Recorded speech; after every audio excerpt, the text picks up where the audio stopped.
Happy Monday, everyone, and welcome to Beyond the Score. Today, we're going to be talking about equity in assessment, and specifically, we're going to talk about considerations for EL students.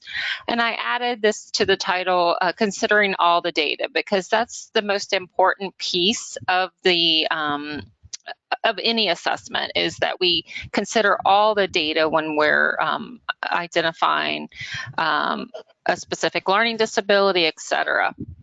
So my name is Tammy Stevens. I am the Senior Manager of Clinical Product Support and Training here at Riverside Insights. Prior to moving over to Riverside, I worked as a university professor, an educational diagnostician in the state of Texas, as well as a special education teacher. I've also worked actually not worked, but am one of the authors of Core Selective Evaluation Process, the CSEP model, which is a PSW model for identifying specific learning disabilities that really focuses on the multiple sources of data. I'm also the creator of this Beyond the Score webinar series. This is something that I've been doing since 2020 and plan to continue offering these complimentary webinars throughout the future. So just a few housekeeping items before we get into the agenda. There are 3 handouts that are attached to the control panel. There's a copy of the PowerPoint itself. There's a copy of an exclusionary factors checklist that I'm going to highlight in today's session. And there's also a copy of a multiple sources of data worksheet that is used within, when using the CSEP framework, but you could use it with any framework that you use when identifying specific learning disabilities. It's really a resource for you to use to kind of organize your data and analyze your data through a bird's eye view of the referral information. So we'll go over that as well during today's session. So I'm going to start off with just talking a little bit about understanding disproportionality and contributors to disproportionality. And then I'm going to talk about data referral concerns, some of the underlying issues that result in the disproportionality that we see, specifically when we're talking about students of color, students who speak another language, etc. Then I'm going to really focus on the importance of collecting and using multiple sources of data in decision making. When we use our norm reference tests, obviously we focus on standard scores, percentile ranks, etc. But there's a lot of rich information that we can obtain from these tests that give us even more information about the learner and also provide us with deeper insights into the student's learning. So I'm going to talk about those different types of data. And those types of data are especially important, not only when we're looking at and investigating English learners, but for all students. We want to go beyond looking at the standard score and pull in all the data that we can obtain from these tests. And there's a lot of rich data that we often leave on the table. Then we're going to talk about importance of considering and ruling out exclusionary factors. We know that there are specific exclusionary factors that are required for us to rule out as being the primary cause of student struggle. That's something that's included in our federal policy, and something that I've often seen overlooked by some evaluators.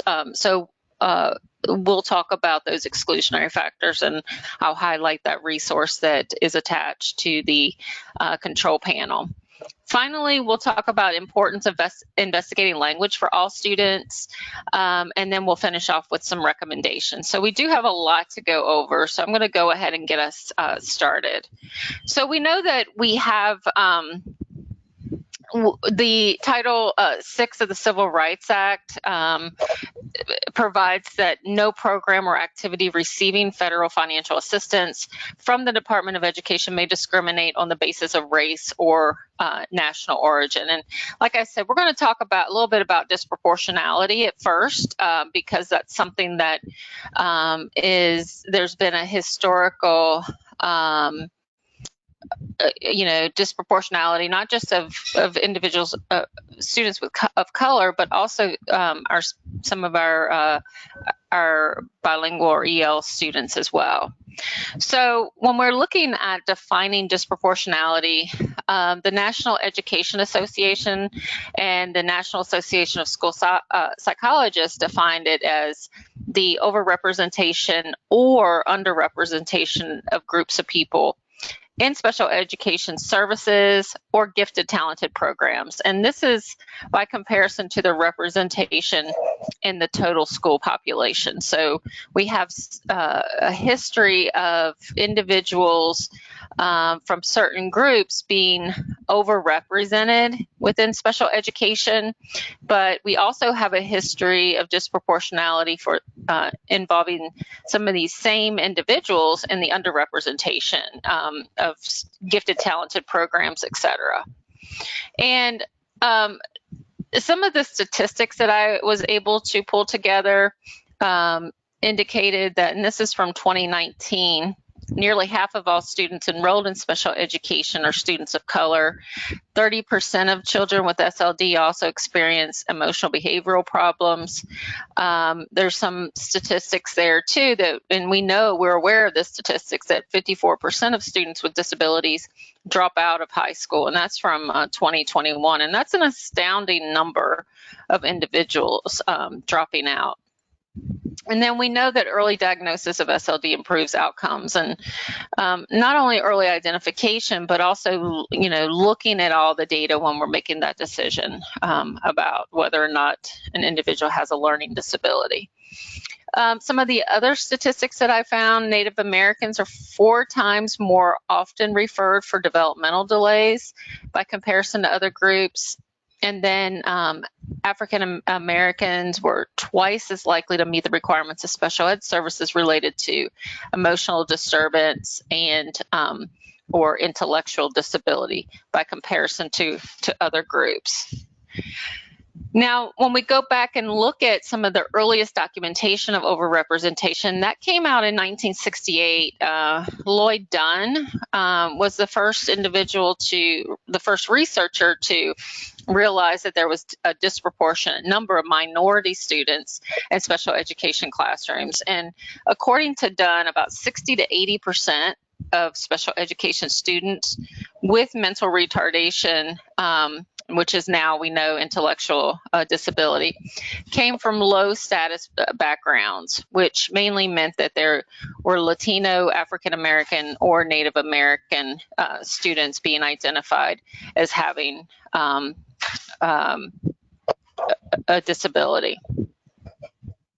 So let's talk about some of the reasons for this disproportionality. And when you go back through the research, you can see that there are many different reasons why, many different contributors to the disproportionality. But one of the things that really pops up often is a result of poor assessment practices.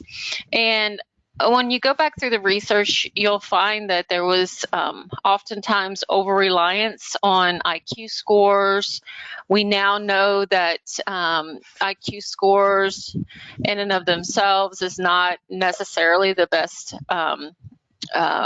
predictor of student success. And also, we know that now that there's different constructs that make up that IQ score, and it's better for us to look at those constructs and those strengths and weaknesses within that individual's cognitive profile. But the other thing that has stood out is the over-reliance on standard scores. And we have traditionally given a lot of, or placed a lot of emphasis on standard scores. And oftentimes there is, over-reliance on cut scores. You think back to when When I first started working as a diagnostician, we were trained under the simple discrepancy model for identifying learning disabilities. And at that time, we really over-relied on an IQ score. We used that IQ score.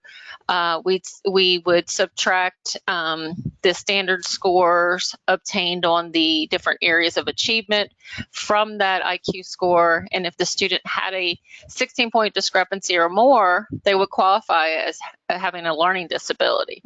So there was like this rigid adherence to cut scores, this overemphasis on standard scores, and over-reliance on IQ scores. Now, we know now that those are one piece of the data. They don't give us all the information we need to know about these students. And there's a lot of different variables that could impact that student's overall IQ score. We also know that standard scores are ordinal measures, and that all they tell us is where that student fell out in line in relation to the normative sample on the normal curve.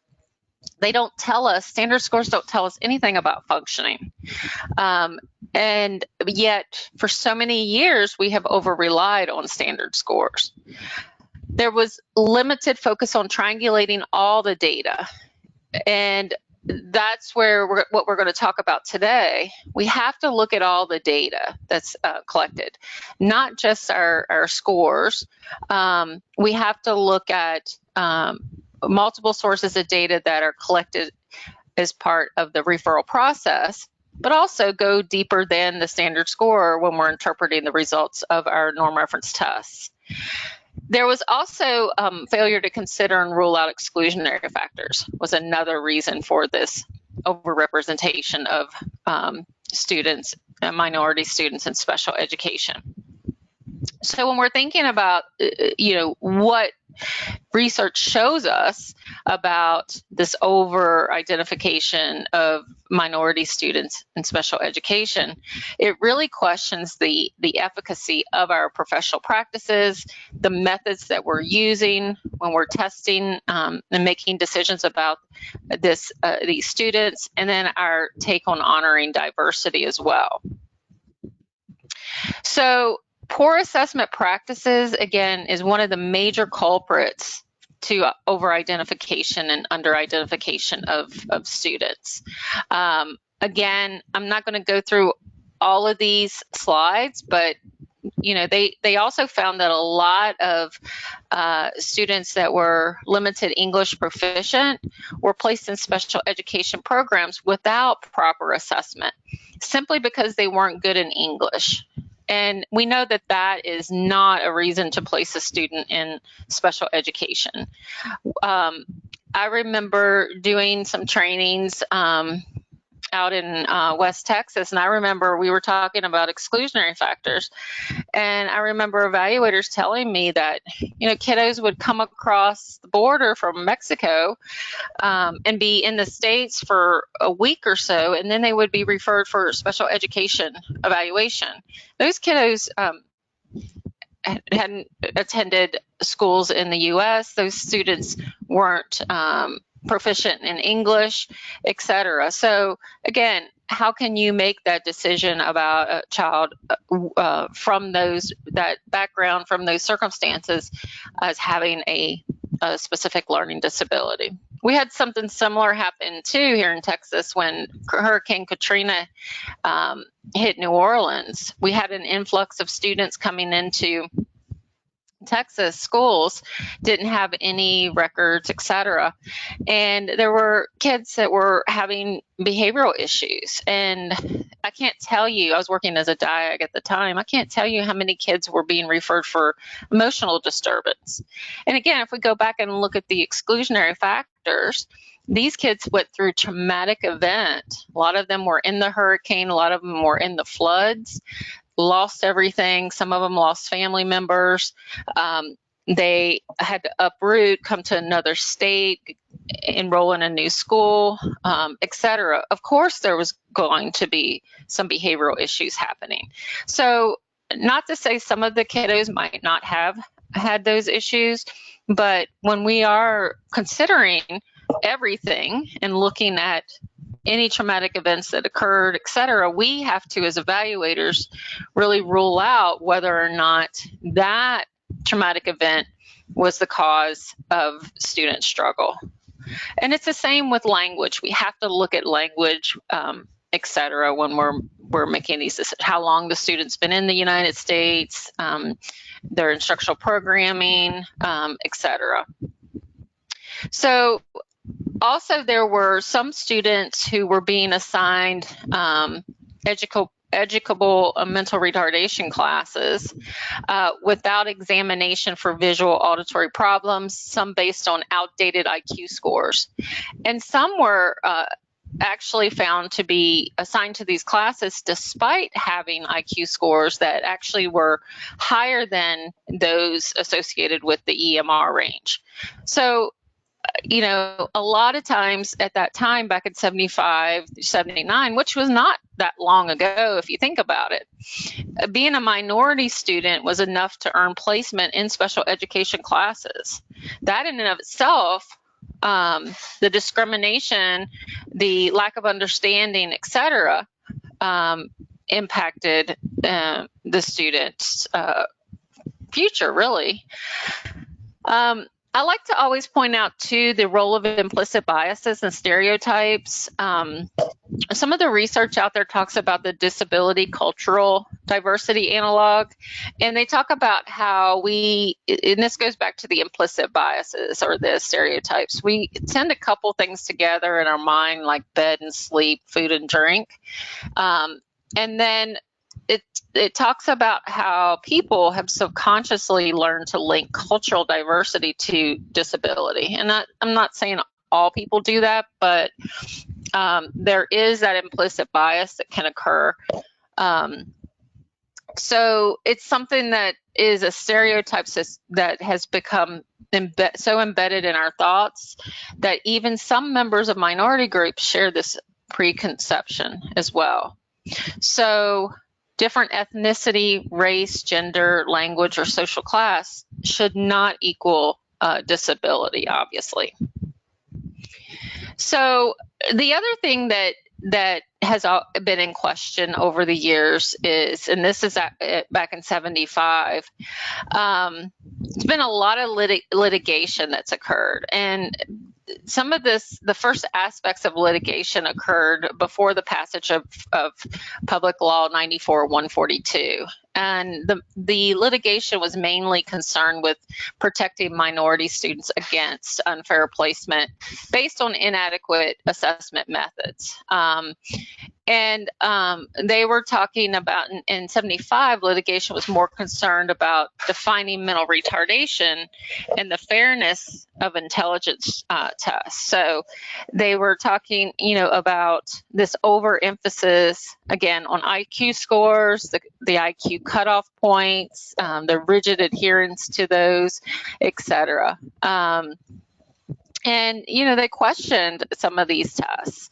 And I think what it's important for us to remember is that when these tests are created, we do have individuals coming in, doing bias reviews, looking at items, et cetera.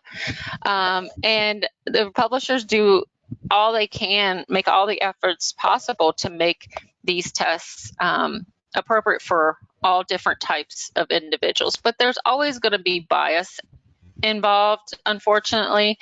And we know that the normative sample there's no way we'd be able to include every type of student that we see, that we test in that normative sample. While publishing companies do, the best job they can to get a good represented sample, there's no way they're going to be able to collect data on all different types of students. There's lots of students that come into our testing session that has, differences in language acquisition, different levels of language acquisition, different opportunities for being educated, different, instruction, et cetera.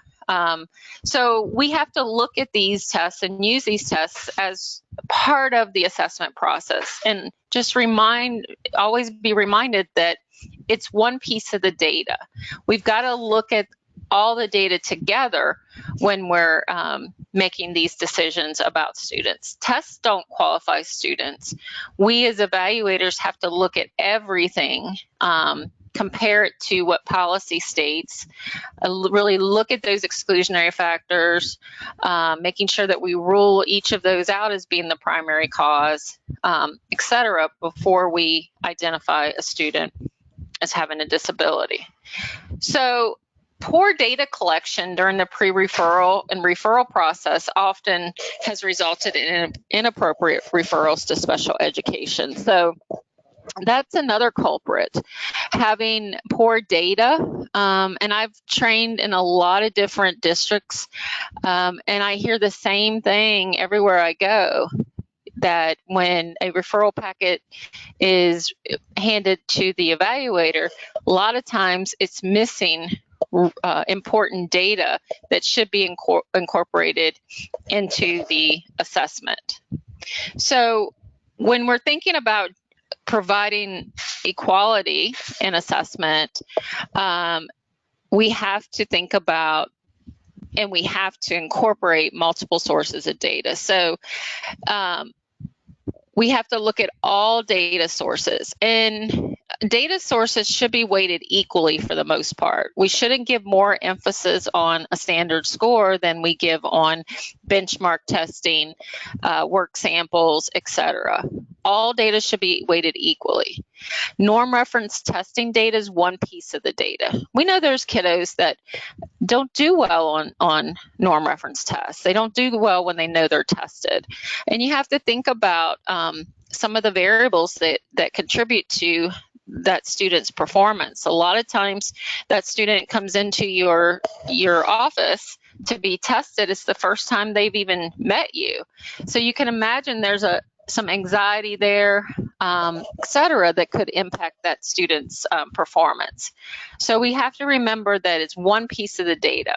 And also it's really important that interpretation go beyond just standard score interpretation. And again, I'm going to take you through and show you some of the different pieces of data that you can pull from these norm reference tests. Specifically, I'm going to be focusing on the WJ family of tests.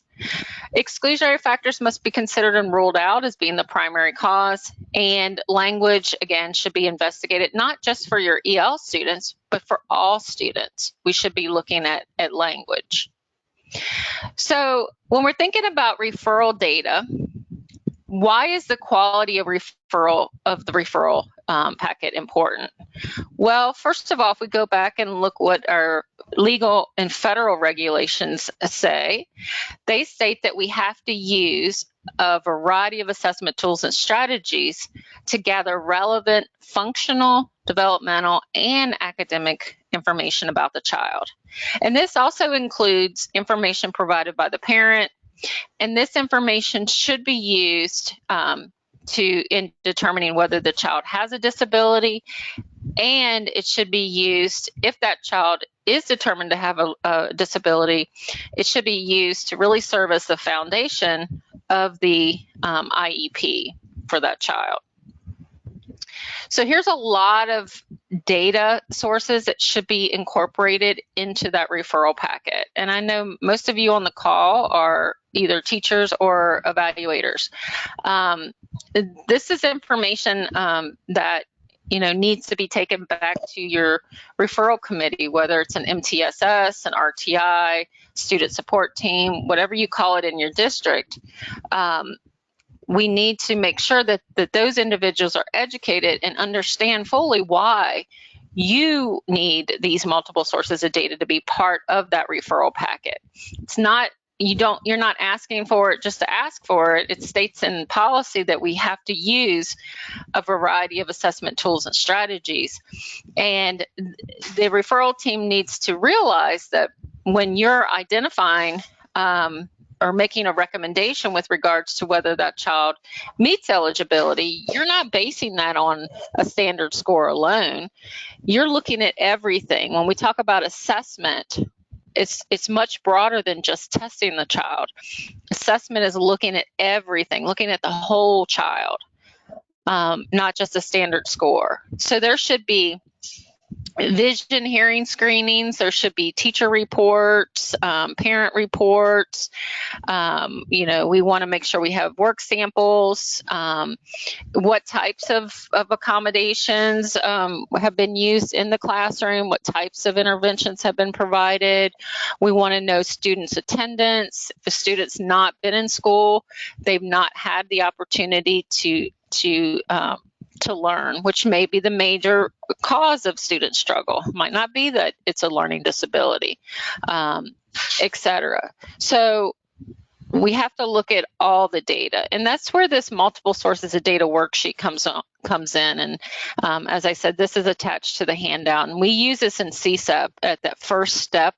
As soon as we get that referral packet, we go ahead and organize our data on this multiple sources of data worksheet so that we can analyze a student's performance before we even move into our formal testing. So at the top of the multiple sources of data worksheet, there's the demographic information about the student, date of birth, whether it's initial or reevaluation, areas of suspected disability, or if the student's already in special ed, maybe they have speech services, you could list the eligibility area. Information here as to whether the child's been retained or not, if they have, what years they were retained, total days absent, total days tardy. This is during the current school year, but we would also want to look at previous school years too to see what their attendance looked like.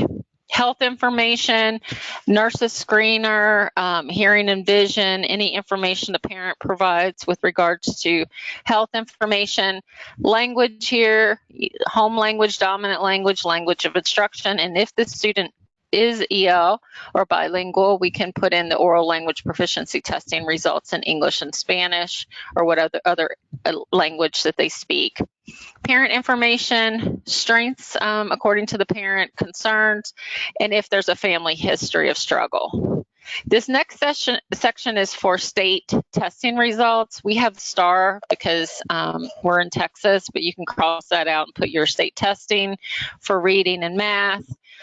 Observation interview notes, so you could have just a space there to write any additional information in there. Report card grades, we've got spaces here for 2 years worth of report card grades, and you can section this off for multiple grading periods. Other assessment results, this is for curriculum assessments, benchmarks that's conducted in your school for fall, winter, spring. If your district uses DRA, iStation, or MAP, you can put that information here. TELPAS, here's for that. And then teacher information. We always ask for the teacher's top 3 concerns about the student, and then asking them to rate the student 1 to 4, 1 being poor, 4 being above average, in each of the achievement areas. And then finally, we've got RTI interventions. So what RTI interventions have been implemented, what was the subject area, what was the frequency, duration, and then the results. What did progress monitoring state about students' response once those interventions were provided?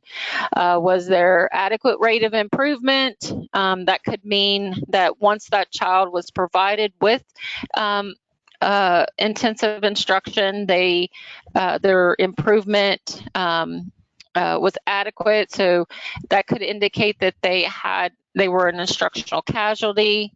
Slow but rising rate of improvement could mean that they're general low achiever. And then after provided or while being provided with intervention and progress monitoring, if they had minimal rate of improvement, that could be a red flag for possible learning disability.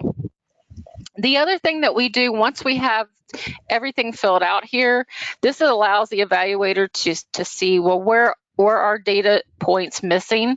We have to go back to the referral committee to ask for those data points. And then we can also go through and highlight. What I have evaluators do is to take like a yellow highlighter and highlight all the data sources that show areas of intact abilities or strengths.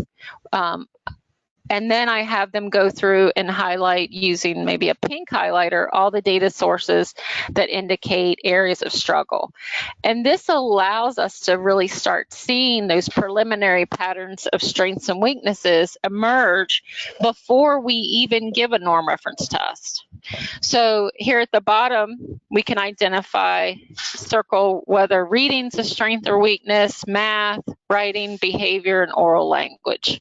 So when we're talking about patterns of strengths and weaknesses, we have to remember that a pattern is something that occurs over time through the integration of multiple sources of data. A pattern is not just looking at a score report. A score report can be merged with this additional data to further support the pattern, but the score in and of itself does not create a pattern. So that's one of the things with CSEP. We do this process before we even start our formal testing. The other thing we do at this stage is really looking at the exclusionary factors. Which of these can we at least preliminarily rule out? Well, is the student struggle due to vision, hearing, or motor? Yes or no? Well, we can go up and look at health information to see if there's any indication that vision, hearing, or motor could be the primary cause of student struggle. Limited English proficiency, is that the primary cause of student struggle? We can go up and look at language to see what information we have on language. Intellectual disability, we can look at students' information, their data to determine whether we suspect an intellectual disability. Emotional disturbance, is there a history of severe behavioral concerns indicated that could be the primary cause, yes or no? Their cultural differences or economic disadvantage. Again, this might be an area where you need to collect additional data to rule this one out. And then inadequate instruction. Do we suspect that the student has had inadequate instruction, which is contributing, or not contributing, but the primary cause of student struggle? Well, we can go up and look at attendance. We can look at grades in other areas. We can look at what RTI has been conducted, et cetera. And then finally, we establish failure to meet grade level standards. Yes or no? One of the things with the CSEP framework is we use actual data collected from the school to establish failure to meet grade level standards. We don't use norm reference testing data because we know our norm reference tests are not aligned to a curriculum or state standards. We want to use actual data collected from the district that align directly to curriculum and standards to make that decision. And then from there, we establish a testing hypothesis. And that testing hypothesis is what's going to help drive our selection of tests, formal testing, as we move forward. So what I like about this is you have a bird's eye view of all the data that was collected as a part of that referral process. This is a great resource for you to provide to your referral source so that they can see, let them know this is the data I need to make decisions with regards to your formal testing, formal assessment plan, and this is information you need when you're considering and interpreting the results and determining whether that child has a specific learning disability. So, data-based referral decisions, again, is really important.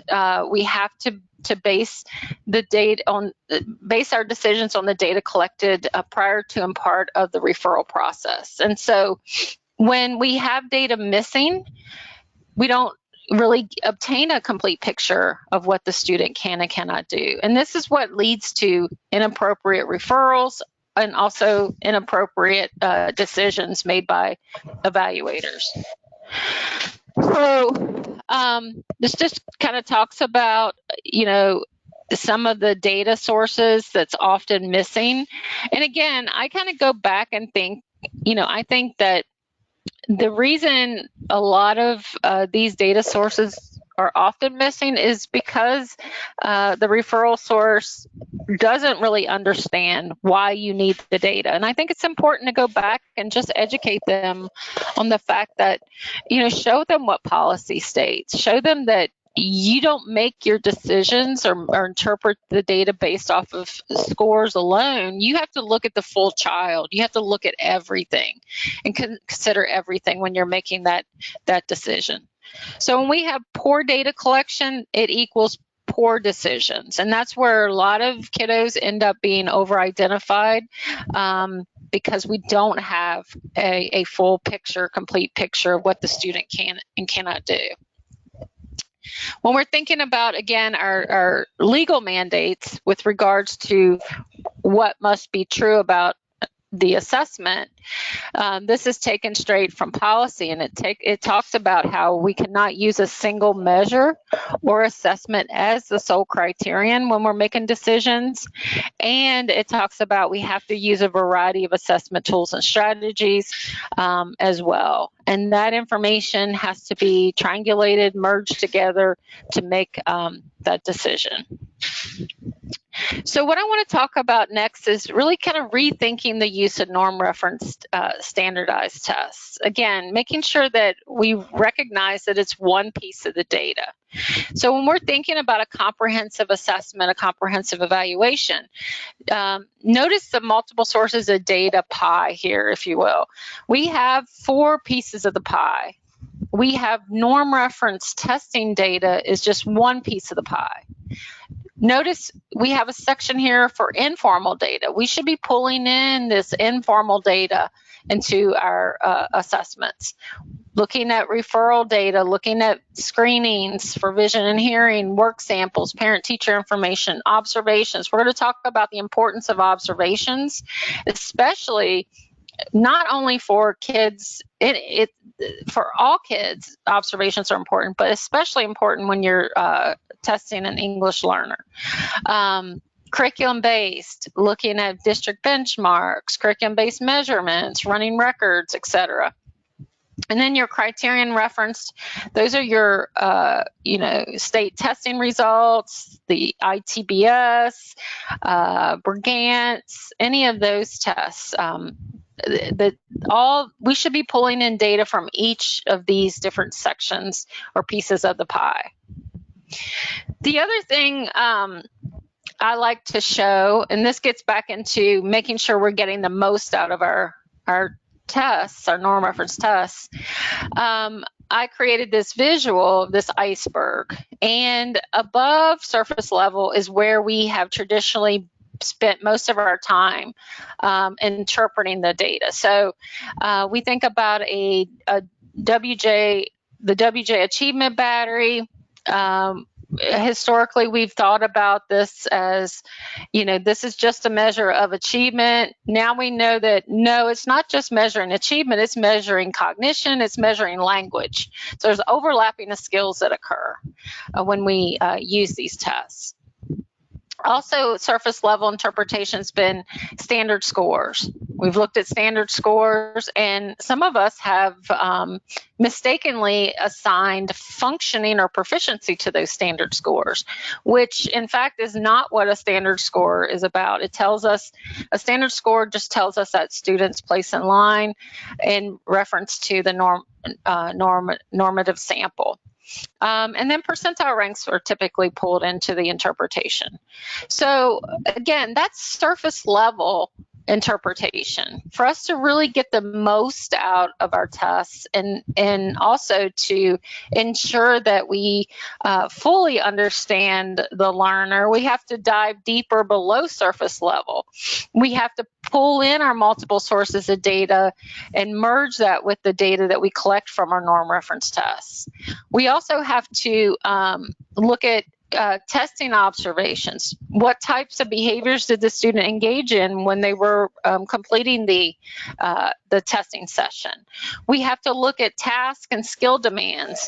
So just like I mentioned, a WJ Achievement Battery is not just measuring achievement. There's overlapping of skills. So we have to dig into those tests and really understand what those tests measure so that we can truly understand the learner, where the strengths are and where the weaknesses are. And let me give you an example. If you think about applied problems from the WJ. Applied problems is on the achievement battery. And we know that applied problems measures calculation skills, and it also measures math problem solving skills. But we can't stop our interpretation at that point. We have to also recognize that applied problems also requires the student to be able to understand language. There's that language comprehension piece. They have to know what vocabulary means, what certain words are indicating that they need to add or subtract. And there's quantitative reasoning that's required, which is a cognitive skill. So they might be able to do the calculation, but maybe the language is the problem. And we can't just interpret. They get a low score on math calculation or math problem solving. We can't just automatically assume they can't do the math. It might be due to a language issue. So that's why we advocate for evaluators to go in when they're doing their interpretation and look at the task demands associated with the tests. That's really important to really get a full understanding of the student. Error analysis is another one. We want to make sure that we keep track of any errors that the student makes so that we can go back and analyze those errors later. And that's going to help with instructional programming. The WJ has a unique measure, criterion measure called the Relative Proficiency Index score, the RPI. I always recommend that the RPI be looked at as well as the standard score, because the RPI is actually the measure that's going to show you how proficient that child is in this skill that's being assessed, and also it's going to describe students' functioning and instructional level. So I'm going to talk a little bit about the RPI here in a second. The other thing that we need to do more of is engage in dynamic assessment. When you're testing a child and the child is struggling on a specific skill, one of the things we need to be able to differentiate is whether the child it just hasn't been exposed to the skill. Maybe they haven't had instruction in that skill. Maybe that's the reason why they're struggling. It might not be because they've been taught the skill, but then they can't do it. So one of the things that you can do is engage in dynamic assessment. And what that would look like is you would go ahead and administer the tests following standardized procedures. But then after the student hits ceiling, you can go back, provide them with a little teaching lesson on the skill. Let's say, analogies is one that I often see young kids struggle with. So if they struggle with the analogies, go ahead and make sure that you're administering the tests following standardized procedures. But once they have hit ceiling, you can go back and provide them with a little lesson of analogies. And then you can retest them and see if they get the items correct. And when you retest them, you can write up in your report that, what you did basically. The student scored this when administered the test following standardized procedures, but after a short lesson, the child was retested and they were able to correctly answer, let's say 9 out of 10 of the items correct. That's rich information for us to understand, and for the teacher to understand about that student. So again, they may not have gotten the instruction. We need to give them some instruction, and then they get it. The other thing that I've heard a lot of evaluators do is a lot of times our kids in middle school or high school, you hand them the calculation test and they look for the calculator. And so what they do is they'll go ahead and administer it, tell them they need to answer as many of the questions as they can without the calculator, score it that way, report the results that way, but then let them use their calculator, because that way you can determine whether the student can perform the task given the calculator, and it just gives you additional support that child's going to need that calculator included in the IEP. So a lot of rich information's below surface level. And one of the things that we've really been trying to advocate is for evaluators to go deeper in the interpretation, get the most out of the norm reference tests. Don't leave that rich information that's really what's necessary for instructional programming on the table. So when we're looking at the information that's provided by the norm reference tests, there's different levels of information. And we've got 4 levels here. We've got level 1 is the qualitative informal error analysis. This is the data that's very useful for instructional programming. And I'm going to go through some of those examples here in a second. The second level is one that I like to stay away from because I think that particular, those age equivalents and grade equivalents are often misunderstood and misinterpreted. And I'll talk about that. And then level 3 is your levels of proficiency, and that's looking at your RPI, your CALP scores. The WJ gives you cognitive academic language proficiency scores so that you can look at where that student's CALP level is. And then level 4 is where we've been traditionally focused, which is your relative standing in a group, standard scores, the rank order, where that student falls out, percentile ranks, etc. So we want to pull in more of levels 1 and 3 into our interpretation. So level 1 is important when interpreting students' performance on tasks. So taking lots of notes on the test record during the testing session is very important. You want to write down as much information about that student's behaviors as you can when you're testing them. Are they tapping their pencil? Are they excessively moving? Are they out of their seat? Are they frequently asking for items to be repeated? Do they frequently require redirection, etc.? Any of those types of behaviors, you want to make sure that you make note of that on that test record, because that's going to be important information that comes into play when you're interpreting the results. The other thing that you want to make sure that you are documenting is any behaviors that the student engages in while they're completing the task. So for example, let's say on the WJ word attack that the child initially sounds out each letter in the word or chunks the parts of the word several times. And then there's a bit of a wait time, and then the child pronounces the word correctly. Well, if you remember on the WJ, if the student's last response is smooth, the student says the word smoothly, they get credit for it.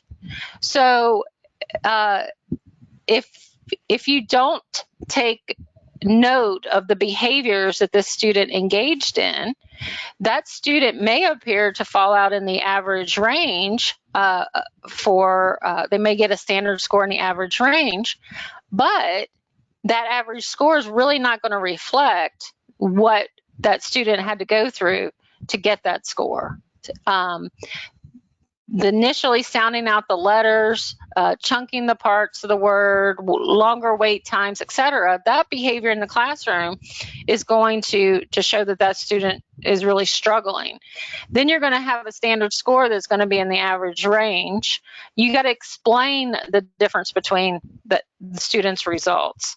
So that's where these types of behaviors are real important that you take note of. Also, math applied problems. Again, are they consistently asking for items to be repeated?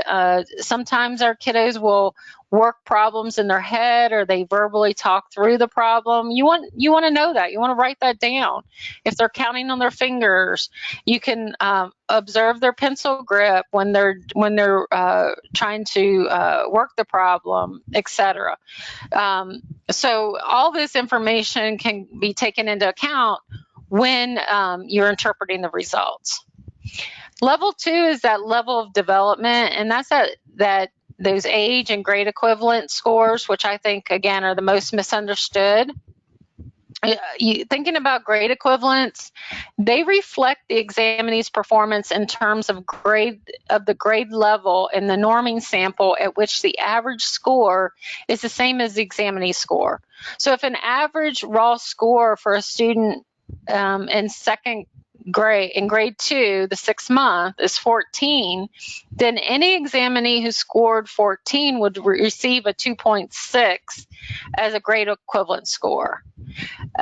Grade equivalent 2.6 does not mean your student's reading at the mid second grade level. Okay, a grade equivalent of 2.6 means that on reading tasks, your student is performing the same as as the average student in the norm sample who is at the second grade 6th month.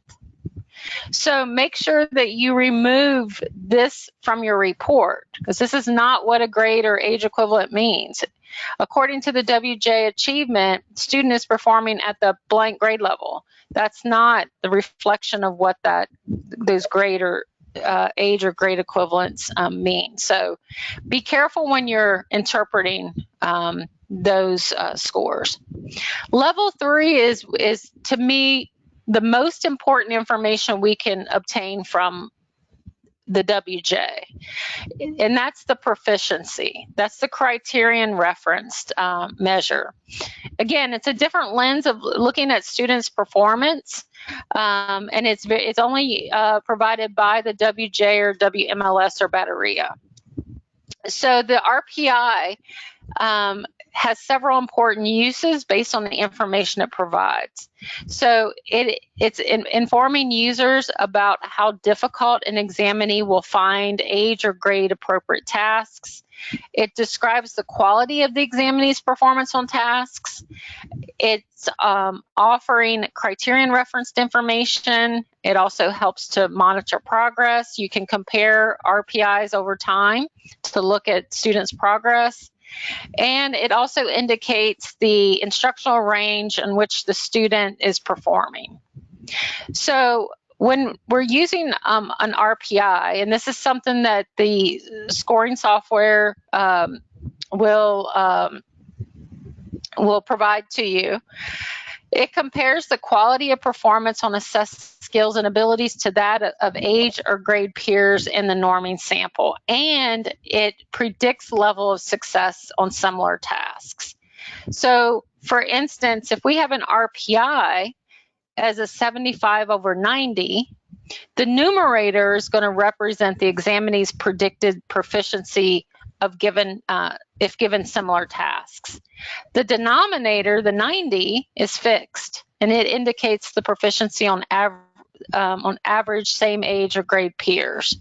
So for example, that 75/90 on, let's say, test 8, the oral reading test, it indicates that the examinee was 75% successful on an oral reading task that average people at the examinee's same age or grade reference group would perform at 90% success. So again, it's going to be presented as a fraction. Here's another example. When the average grade mates would have 90% success in spelling, Sandy is predicted to only have 4% success. She received an RPI of 4/90. Her proficiency on spelling tests would be very limited. Whereas Bennett received an RPI of 98/90 on math problem solving cluster, this indicates his performance would be very advanced compared to his peers. So the 90 is always fixed. It's going to stay at 90% proficiency. It's your comparison group. There's an interpretation chart that's available that you can use to look at where that student performed. So notice that 82/90 to 95/90 is considered average, and they should find those similar tasks in the classroom manageable. Higher up you go, it'll go up as high as 100/90, which is very advanced. They should find those tasks extremely easy in the classroom. And then a 0/90 to 3/90, it's extremely limited proficiency on the task, and they're going to find those tasks nearly impossible to perform in the classroom. As I mentioned, it also provides you with instructional level. So you can identify whether the student is at the frustration level. Anything 75 over 90 and below is frustration. 76 over 90 to 95 over 90 is instructional, and then 96 over 90 and above is considered independent level. So you can not only just see where the student is functioning on the scale, but you can also see where their instructional, the implications for the classroom, and then where their instructional level is as well. And then finally, the relative standing in a group. This is what you're familiar with, looking at students' position or place in line. Again, if you look at the normal curve, we look at the standard scores. We know that we have a mean of 100, standard deviation of 15. So basically, when we're looking at the standard scores obtained on these tests, we're basically looking at where did this student fall out on that normal curve. Student received a 115, they'd fall right here. If they obtained an 85 here. Doesn't tell us anything about functioning. Again, the relative proficiency index is what's better aligned to what the student's doing in the classroom. So integrating all of that data together is really important. I like to show this slide because this just reiterates the importance of not just looking at the standard score, but also considering the RPI. So this is a snapshot from a score report for a student. Reading fluency, notice the two tests that were provided, that were administered, that feed into reading fluency are oral reading and then sentence reading fluency. Look at the standard scores, 92, 94, 92. If we just looked at standard scores, we would think, well, they're performing in the average range. I wouldn't really be concerned about these scores. But take a look at this. Look at the RPI for students' performance, their functioning in those skills. Sentence reading fluency, 45 over 90. Now remember, you interpret that by when same age peers would perform at 90% proficiency on sentence reading fluency, this student scored at 45% fluency. That's limited performance. This is typically aligned with what the teacher sees in the classroom because this is what's aligned with functioning, proficiency. This is not as representative of what the teacher sees in the classroom. So really, look at your standard scores, but also consider your RPI because, again, your RPI is going to give you more information necessary, better information with regards to actual functioning and what that child is doing in the classroom. The other score I wanted to point out is the Cognitive Academic Language Proficiency Score. We know CALP, the difference between CALP and BICS. CALP is your academic language that's necessary for a student to be able to perform those academic tasks. We also know BICS is a social language. It's less cognitively demanding. BICS can develop in 3 to 5 years. CALP takes much longer, anywhere from 4 to 7 to 10 years. Just depends on the student and instruction that the student receives, etc. So the WJ products also give you a CALP score. So you can go in and add that to your score report to see how that student is performing with that academic language. I recommend you run CALP scores for all kids. I know we use them for English learners, but I recommend you look at a CALP for all kids. So we know that language can impact, students' performance, in all areas. So I know we're running short on time, but I wanted to point out the exclusionary factors checklist is included as a handout. Again, this is something you can go through and use as a resource to document whether or not any one of those exclusionary factors might be the primary cause. There's a section here on cultural. There's also economically, environmentally disadvantaged, and then there's also a section for language as well. So make sure that, again, you're going through and looking at those guided questions and documenting whether or not they are the primary cause of student struggle. I talk about the importance of language. We know it's an integral part of the SLD definition. We also know that it's one of those exclusionary factors that we have to rule out. And we know that language plays a significant role in all academic performance. And I laid out here, the next few slides just talks about the definition of SLD and how language is an integral part. But there's also a couple language and reading theories that are available. The simple view of reading reminds us that word recognition times language comprehension is necessary for good reading comprehension. And then the rote model of reading, I love this one because they take that simple view of reading, the word recognition and language comprehension, and they break each one of those down into the various strands of skills that are necessary to read words and also to comprehend language. So we can look at students' performance on each of these skills to see where the student might have a breakdown and need some additional intervention. So the idea is that the more these skills get created and supported and taught, etc., the student becomes more fluent in recognizing the words and then more fluent in comprehending the language, and eventually it's going to merge together and result in a strong reader.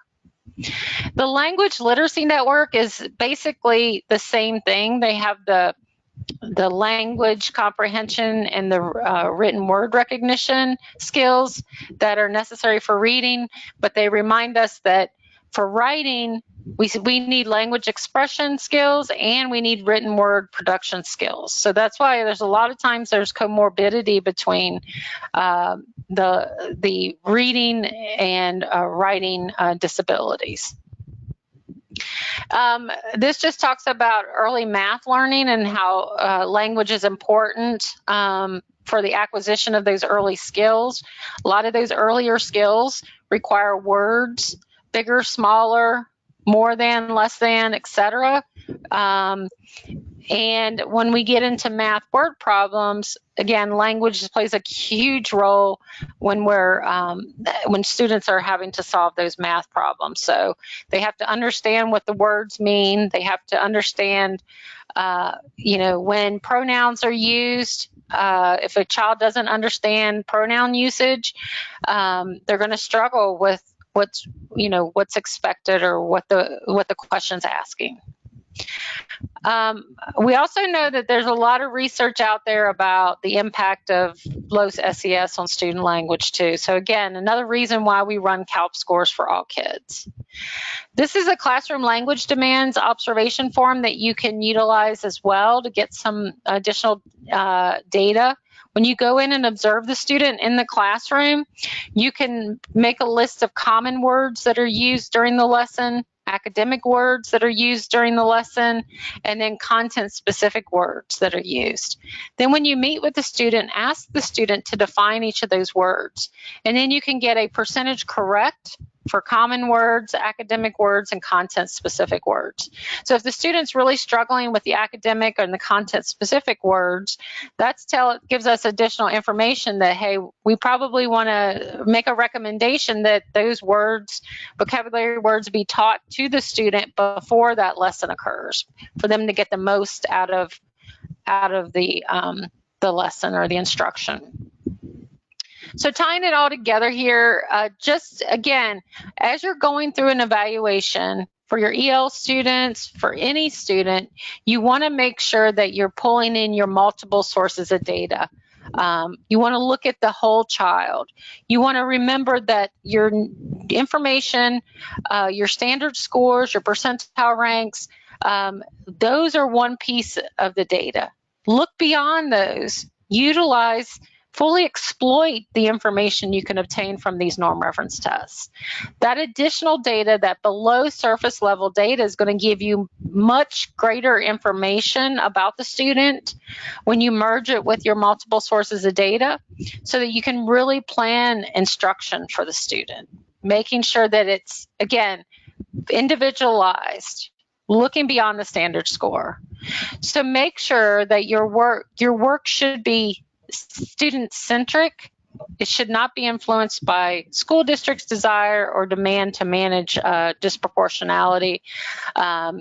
We've got to look at each and every child. We have to consider the exclusionary factors. We have to look at their background. We have to look at all the data when we're making decisions about these students.